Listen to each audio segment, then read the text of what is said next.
Probably 99% of our dogs go from southern Indiana. We get them from the high kill shelters there, dogs that have really at the end of their rope. I mean, if we did not rescue them or other rescue groups didn't pull them from there, they would die. We've got 8 shelters that we work with down in the southern Indiana area. We're able to keep the euthanasia rate a little lower down in that area by bringing them up here, and then they do what they do best, which is adopt. We have some awesome vets in our group that help take care of any veterinary needs. They stay with families in their homes until they're well enough to be adopted out. And to see the dogs that we used to foster that have come back, they were adopted through Rover Rescue. You get to see them with their new families, happy and loved. It's very nice. We take some pretty hard cases. We're able to do some rehabilitation if they're in a good foster home and place them in amazing homes. Melanie is very modest, but she does not tell you that she started Southern Indiana Save a Pet. That before her there was no rescue.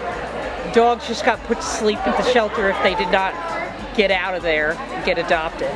Once every other week we do a transport from Indiana, and I will send out an email and say, okay guys, we're going to do a transport, who wants a dog? It's been nice to see the coalition between all of the small shelters we have in southern Indiana, who alone can't accomplish much, but then together with a relationship that we've been able to develop up here, yes, thousands of animals have been able to be saved. The foster homes will say, okay Tara, I want a dog, and they give me parameters. And then I send a list down to Melanie. They're like a pair, Terry from this end and her at that end, to get everybody saved.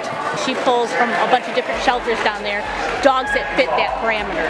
Their purpose is to find that best match for the specific dog.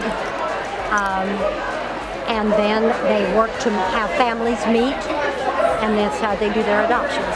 They're very, very well known and very well respected, I believe, in this area. The people we work with in Indiana as well, they do a great job of, getting the dogs ready, making sure they're, ready to move on to a forever home. So, if you're thinking about fostering, it's a great experience. We love it, and we certainly like to help make a difference in the dogs' lives. All my past fosters that I see with their new families are happy as can be. So they're matching dogs and the right people perfectly.